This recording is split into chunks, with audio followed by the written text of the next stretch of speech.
नमस्कार, आप देख रहे हैं इंडिया टीवी। आपके साथ मैं हूं पंकज भार्गव। नरेंद्र मोदी आज चुनाव प्रचार शुरू कर चुके हैं। इस वक्त दो ऐसे राज्यों में हैं जहां बीजेपी का जीतना बहुत मुश्किल है। इन दोनों ही राज्यों में मोदी के विरोधी बहुत मजबूत हैं, लेकिन राहुल के लिए भी बहुत अच्छी खबर नहीं आ रही है। राहुल गांधी के सबसे बड़े इलेक्शन कैंपेन का मुद्दा रूट से भटक गया और इस बार राहुल पर अटैक मोदी ने नहीं किया, उन्हीं के सहयोगियों ने किया। राहुल गांधी अडानी को सबसे बड़ा इलेक्शन इश्यू बना रहे हैं। मोदी को घेरने के लिए इस वक्त मोदी विरोधियों के पास सिर्फ एक नाम है और वो है अडानी। लेकिन आज ऑपोजिशन कैंप के सबसे सीनियर, सबसे अनुभवी नेता शरद पवार ने राहुल को झटका दिया। वो सीएम रह चुके हैं, वो देश के रक्षा मंत्री रह चुके हैं, विपक्ष के नेता रह चुके हैं, लोकसभा के सांसद रह चुके हैं। अब ऐसे नेताओं ने भी राहुल से किनारा कर लिया है, तो क्या अब जो राहुल के सहयोगी हैं उन्हीं का बयान 24 में मोदी के लिए बहुत उपयोगी होने वाला है? इस रिपोर्ट से समझते हैं। कुछ मुट्ठी भर लोग, कुछ मुट्ठी भर लोग, कुछ मुट्ठी भर लोग बहुत बौखलाए हुए हैं, बहुत बौखलाए हुए हैं। ऐसे लोगों से बहुत सतर्क रहना जरूरी है।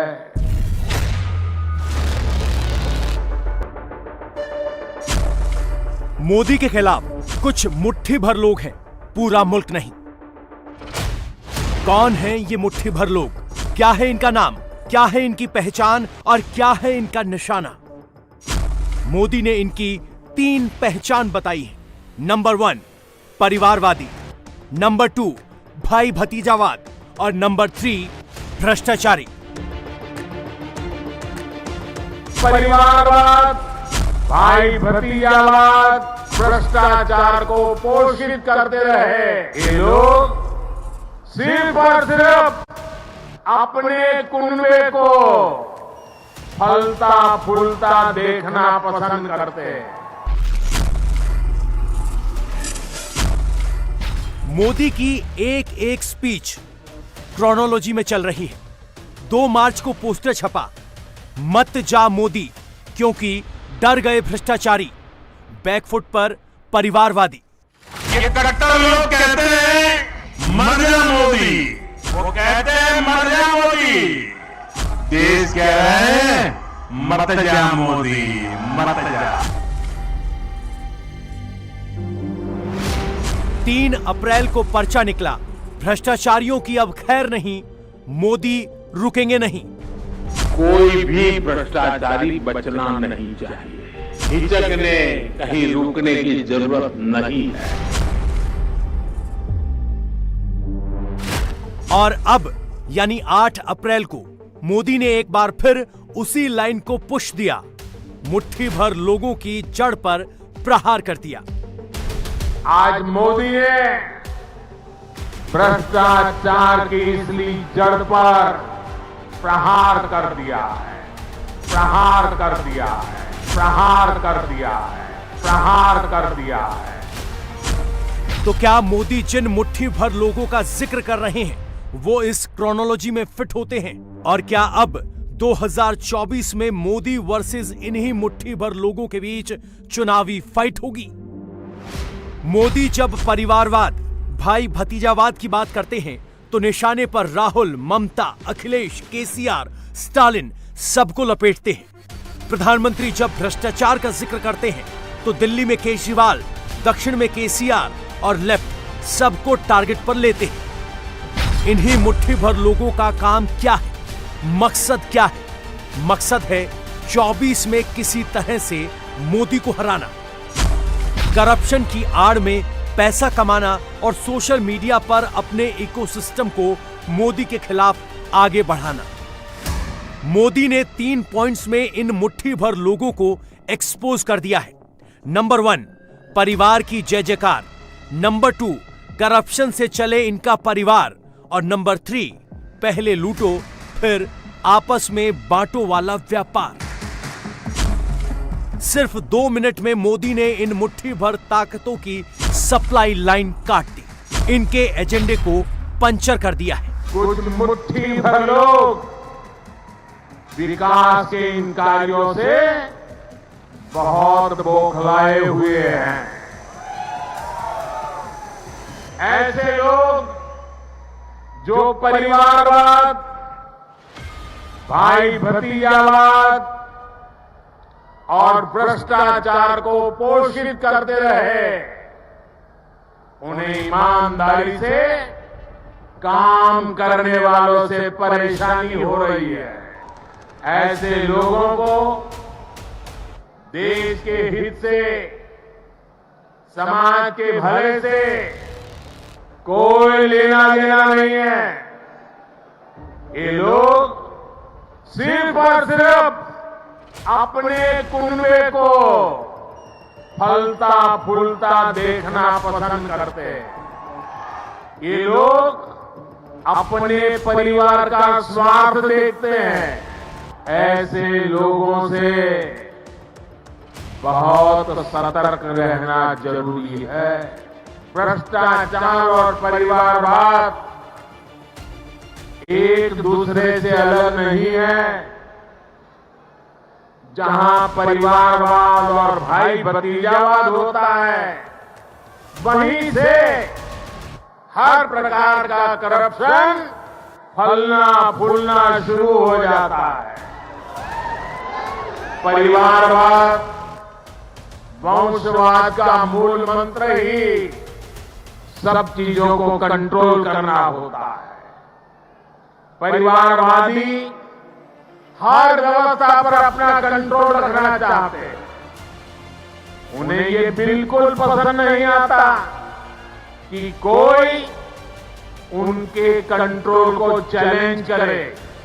इनके ही परिवार की जय जयकार होती रहे। दूसरा, करप्शन का पैसा इनके परिवार के पास ही आता रहे। और तीसरा, जो पैसे गरीब के लिए भेजे जाते हैं, वो पैसे इनके भ्रष्ट इकोसिस्टम के अंदर बांटने के काम आ जाए। आज मोदी ने भ्रष्टाचार की इसलिए जड़ पर प्रहार कर दिया है। भ्रष्टाचार को छुपाने के लिए, सीबीआई ईडी से बचने के लिए मोदी विरोधी 14 पार्टियां कुछ दिन पहले सुप्रीम कोर्ट पहुंची, मगर खाली हाथ लौटी।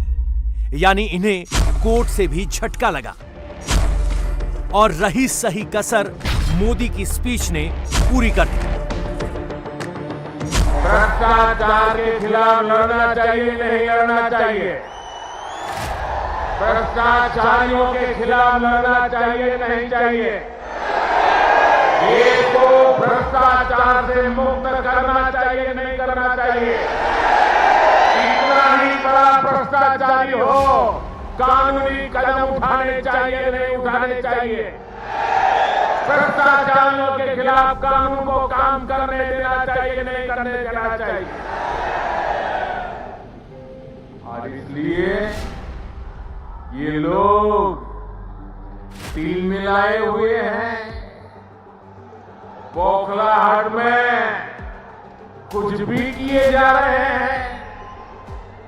कुछ दिन पहले तो ऐसे कई राजनीतिक दल अदालत में चले, कोर्ट के पास पहुंच गए थे कि हमें सुरक्षा दो, ये हमारे भ्रष्टाचार की किताबें कोई खोले नहीं। कोर्ट के पास गए, कोर्ट ने वहां भी उनको झटका दे दिया और क्या वापिस ले।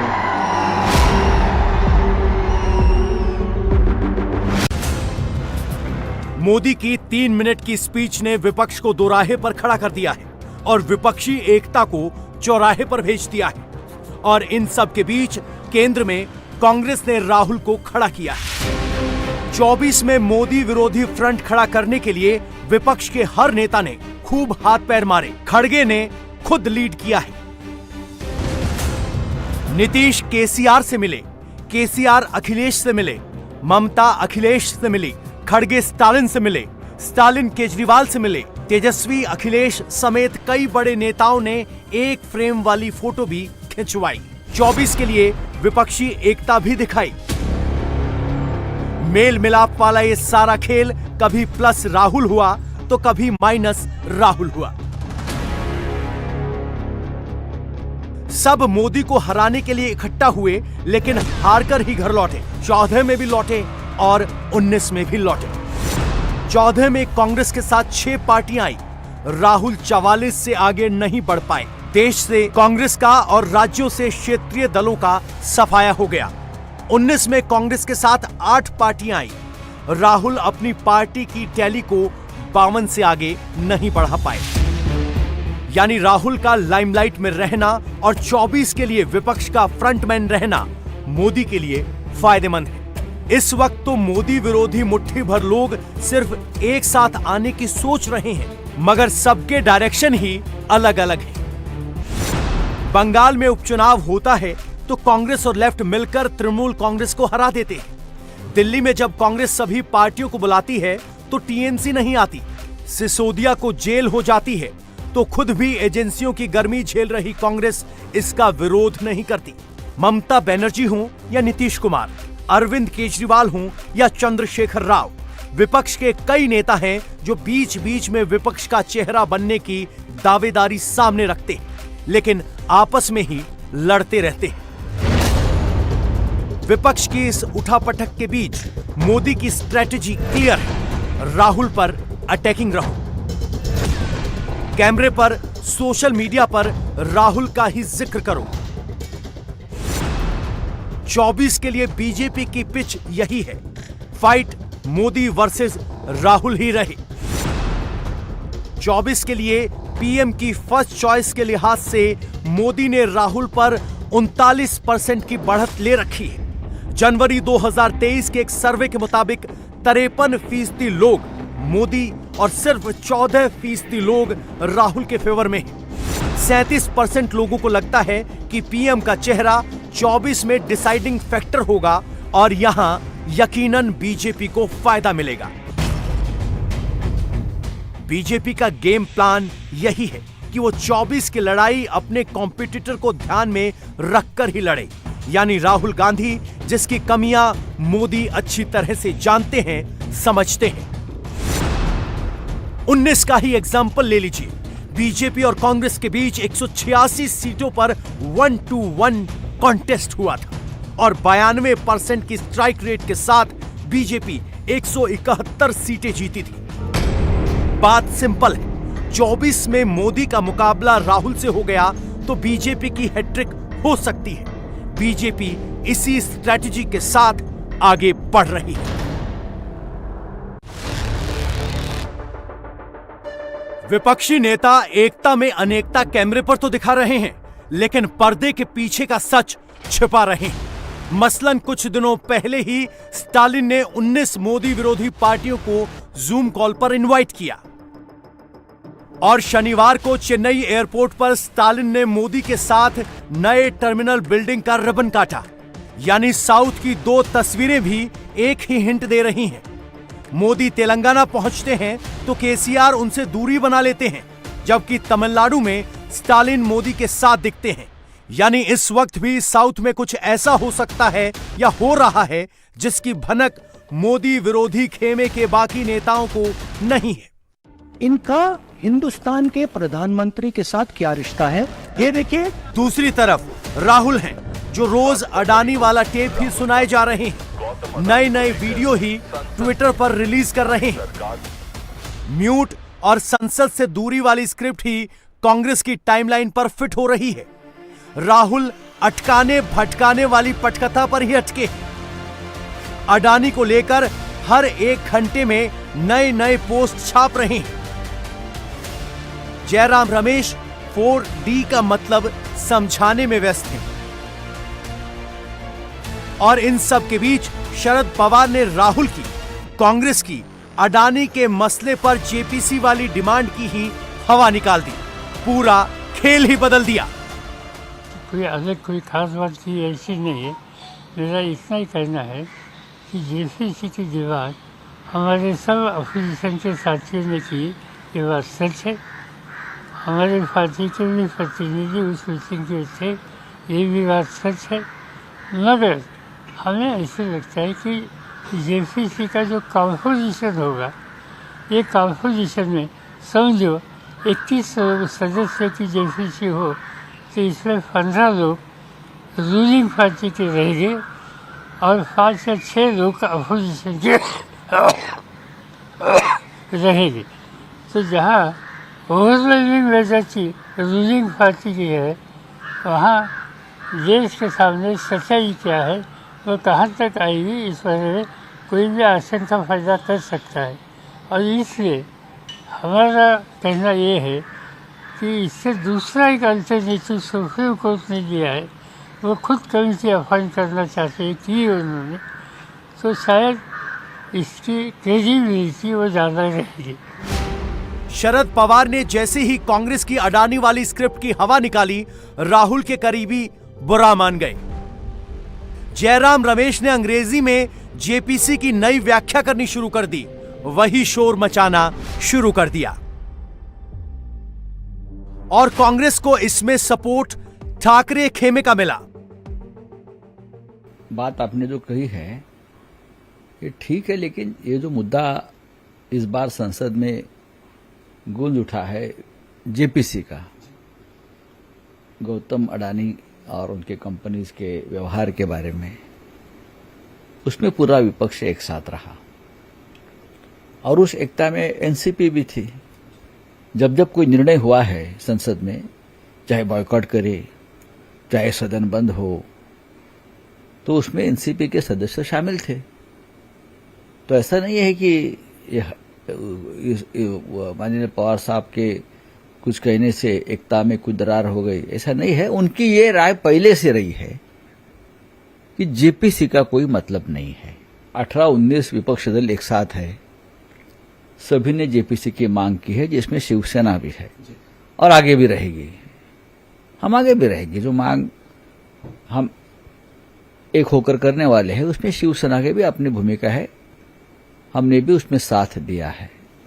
लेकिन कुछ पार्टी की अलग राय हो सकती है कुछ मुद्दे पर, उनका भी रिस्पेक्ट होना चाहिए। और महाराष्ट्र में और दिल्ली में राष्ट्रीय स्तर पर उसका मतलब ये नहीं कि हमारे एकता में कोई बिखराव आया, कोई टूट फूट हो गया, ऐसा नहीं है। अब किसी के भी दिमाग में सवाल आएगा कि कांग्रेस अडानी के मामले पर जेपीसी की मांग पर अड़ी क्यों है? इसका जवाब यह है कि जिस दिन जेपीसी बैठेगी, बैठक के बाद ही हर दिन नेता बाहर आएंगे, बाहर निकलकर कैमरे पर बयान देंगे। यह सिलसिला 2 से 4 महीने तक चलेगा। यानी कांग्रेस का इरादा ही जेपीसी के बहाने माहौल खड़ा करने का है, जो सितंबर तक इस मामले को खींचना चाहती है, क्योंकि साल के अंत में कई राज्यों में विधानसभा चुनाव हैं और अगले साल लोकसभा चुनाव। कांग्रेस के जेपीसी वाले गेम को समझ रहे हैं आप?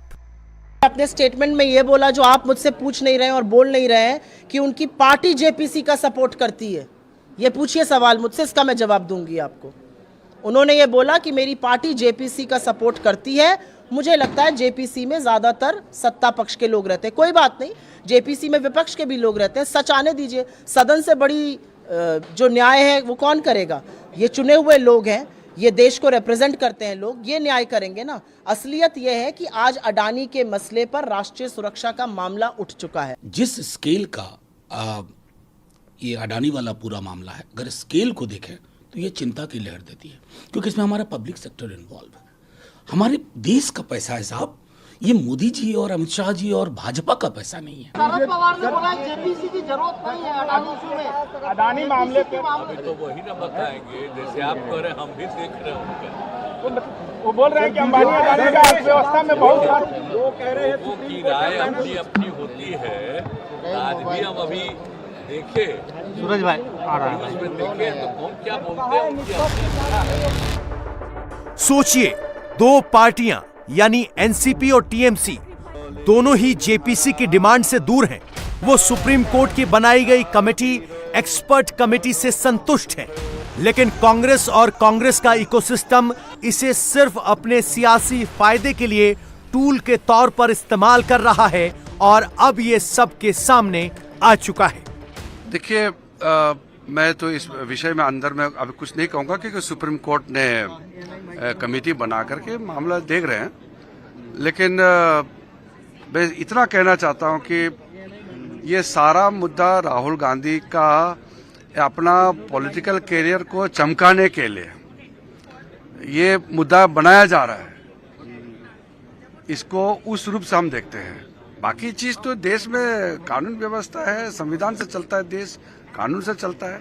ये एक आदमी का पॉलिटिकल कैरियर को चमकाने के लिए, वो पॉलिटिकली फेल हो गए हैं, तो फिर चमकाने के लिए विवादित चीज को लेकर के मुद्दा बनाया जा रहा है। हर चीज का अपना एक तरीका होता है हैंडल करने का। ये कांग्रेस पार्टी जुडिशरी को थ्रेटन करने का जो सिलसिला है वो अभी सिर्फ नहीं हुआ, इमरजेंसी से पहले भी, जब इस देश में इमरजेंसी लागू किया गया था 1975 में, उससे पहले भी कांग्रेस पार्टी के लोगों ने जुडिशरी पे हमला किया गया था और बाद में भी किया गया है। अभी और भी ज्यादा कर रहे हैं, वो फ्रस्ट्रेशन में है, इसलिए जुडिशरी को अटैक कर रहे हैं। हम लोग तो संविधान मानने वाले लोग हैं और संविधान का धज्जियां उड़ाएंगे तो हम चुपचाप नहीं बैठेंगे। अडानी मामले पर राहुल एक के बाद एक फॉल्स नैरेटिव बनाए जा रहे हैं, लेकिन अब बीजेपी ने इसे भी काउंटर करने का इरादा कर लिया है। असम के सीएम के इस ट्वीट से क्लियर है, 24 से पहले 23 में क्या फिर से कुछ बड़ा होने जा रहा है। उमेश पाल मर्डर में अब शिकंजा अतीक की किचन कैबिनेट पर कस दिया गया है। वैसे तो अब तक सिर्फ डॉन की बेगम यानी शाइस्ता परवीन ही एसटीएफ की रडार पर थी, जो फरार है, कहीं जाकर छिप गई है। लेकिन अब अतीक की बहन आयशा नूरी पर पुलिस का फंदा कस गया है। जहां शाइस्ता पर इनाम की रकम बढ़ाकर 50,000 कर दी गई है, तो वहीं अतीक की बहन आयशा भी उमेश पाल मर्डर में आरोपी बना दी गई है। एसटीएफ को पूरा शक है कि ये दोनों उमेश पाल मर्डर की असली साजिशकर्ता और राजदार हैं, जिनके काम करने का तरीका बड़े बड़े गैंगस्टर भी उसे देखकर चकरा जाएं। और यही वजह है कि 38 दिन बाद भी एसटीएफ की रेंज से बाहर है। इस बीच एसटीएफ ने अतीक के घर से मिले रजिस्टर के कोड को डिकोड कर दिया है, जिसमें कई नाम हैं। किसी का नाम मैडम है, तो कोई पंडित, तो किसी का नाम तोता है, किसी को माया नाम दिया गया है। एसटीएफ ने ऐसे कई नामों को डिकोड कर दिया है, लेकिन पुलिस ने जिस मैडम कोड को डिकोड किया है, उसका खुलासा चौंकाने वाला है। डॉन फैमिली की डेंजरस वुमेन की लिस्ट में कितने किरदार हैं और हर किरदार का क्या क्या काम है, देखिए इस रिपोर्ट में। गुनाहों की रानी, मास्टरमाइंड बेगम, डॉन गॉड मदर, साजिश वाली सिस्टर, डॉन की दीदी, शातिर आपा।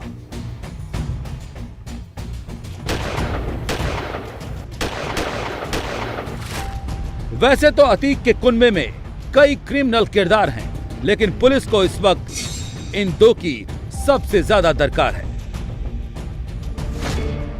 अतीक की किचन कैबिनेट की सबसे डेंजरस वीमेन, पहली डॉन की बेगम शाइस्ता परवीन और दूसरी उसकी बहन आयशा नूरी। इन दोनों को पुलिस क्यों तलाश रही है, बस इसी बात से समझ लीजिए उमेश पाल की हत्या में मास्टरमाइंड बेगम का रोल पता चल चुका है। और यह पुलिस के लिए कितनी बड़ी चैलेंज है, इसका अंदाजा इसी बात से लग जाता है कि मर्डर के 38 दिन बाद भी पुलिस डॉन की मास्टरमाइंड बेगम के बी तक नहीं पहुंच पाई है। वो फरार है। इनाम का 25,000 डबल करके 50,000 कर दिया गया है। पति अतीक अहमद और देवर अशरफ के जेल जाने के बाद अतीक अहमद के काले कारोबार की बागडोर शाइस्ता परवीन ने अपने हाथ में ले ली, क्योंकि अतीक अहमद 10वीं पास है और शाइस्ता परवीन ग्रेजुएट है। इसलिए वो इस पूरे काले कारोबार को मैनेज करने में लगी हुई थी, ताकि इस पूरे काले धंधे की बागडोर वो अपने हाथों में ले सके। इस पूरे कुनबे की प्लानिंग कितनी जबरदस्त है।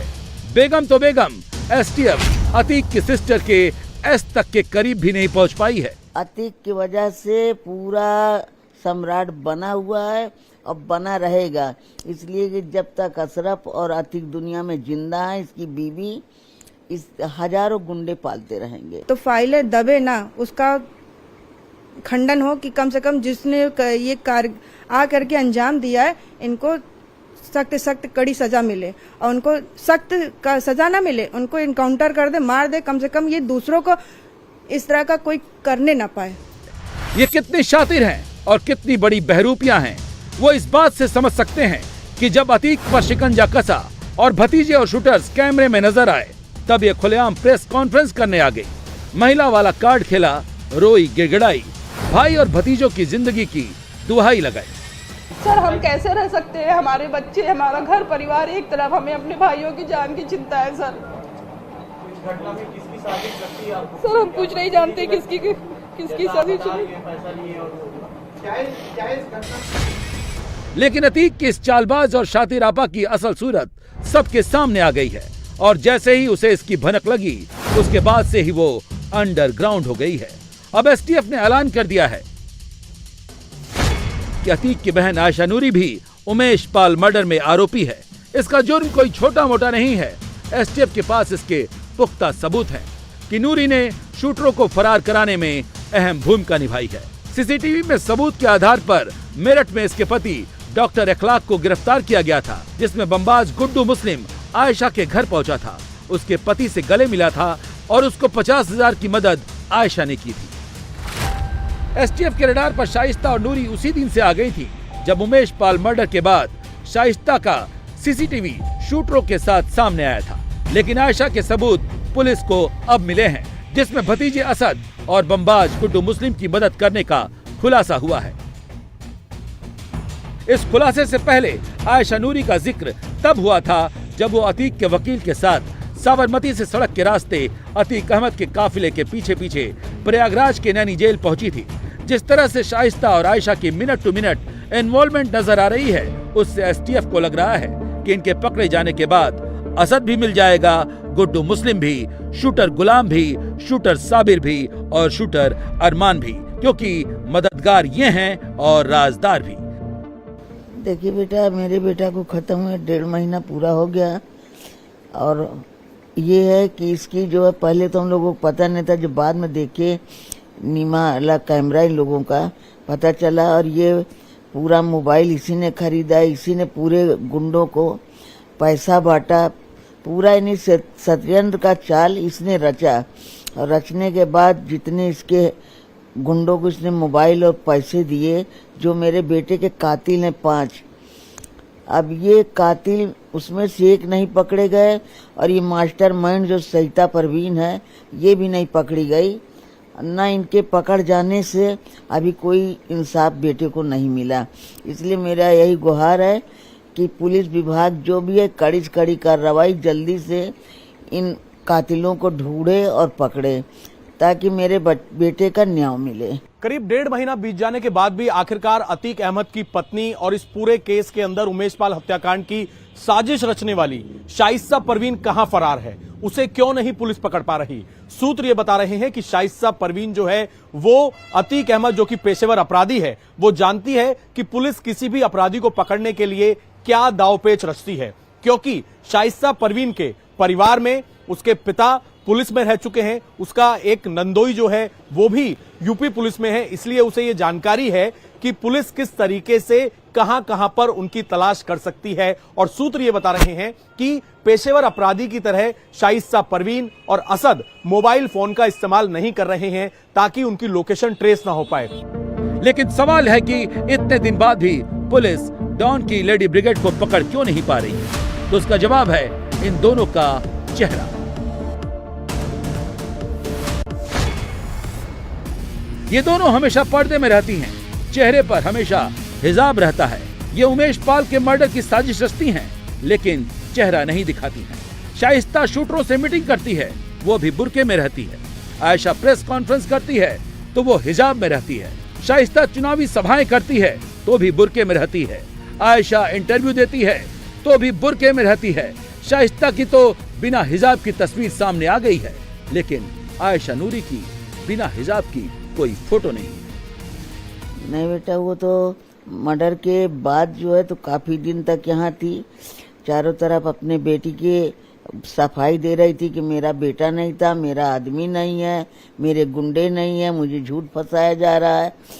अशरफ की बहन भी थी, ये लोग भी थे, सब घूम घूम के अपना मतलब सही का प्रचार दे रही थी। लेकिन जब एकदम इसका पाप सामने आ गया, किसी ने पूरा शतरंज रचा है, तब से ये भागी है।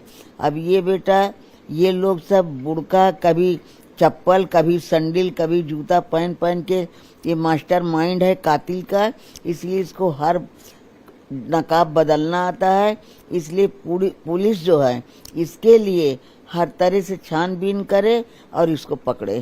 पूरे केस के अंदर यह बात भी सामने आई है कि शाइस्ता परवीन ज्यादातर बुर्के में रहा करती थी, चेहरे पर नकाब रखती थी और हाल फिलहाल में कोई भी उसकी ताजा तस्वीर पुलिस के पास मौजूद नहीं है। एक पुरानी तस्वीर शाइस्ता परवीन की सामने आई थी जिसे पुलिस ने कंप्यूटर के जरिए साफ करवाया था, लेकिन जब भी वो कैंपेन में जाती थी, शूटर्स के साथ जाती थी, उसके चेहरे पर नकाब होता था। और यही वजह है कि इस नकाब की आड़ में शाइस्ता परवीन कहां छिप गई है, उसको लेकर ना तो दिल्ली के शाहीन बाग, ओखला में भी पुलिस ने छापेमारी की है, पश्चिम बंगाल से लेकर नेपाल तक शाइस्ता परवीन की तलाश की जा रही है, लेकिन उसकी कोई ताजा तस्वीर नहीं है। और यही वजह है कि वो पुलिस की हर तरकीब को जानती है, इसीलिए वो पेशेवर अपराधी की तरह बर्ताव कर रही है और पुलिस उसे पकड़ने में इसीलिए अब तक कामयाब नहीं हो पाई है।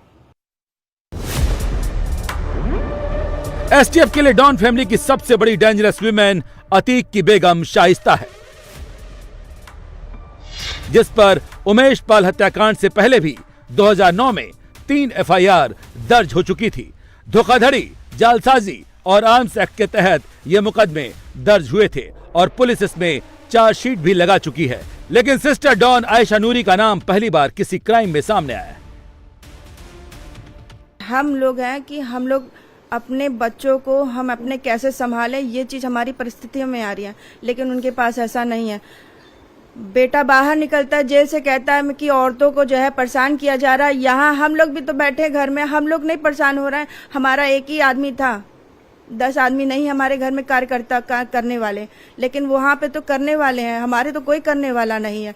और उनके पास आईफोन आ रहा है, गन आ रही है, मेरे पास तो वो सब भी नहीं है। उनके पास है, पैसे की सुविधा है, उनके पास आज का प्रशासन नहीं है, वो गुंडा आज का नहीं है, पहले का गुंडा, इसलिए जो है ये सब उनके पास पावरफुल है।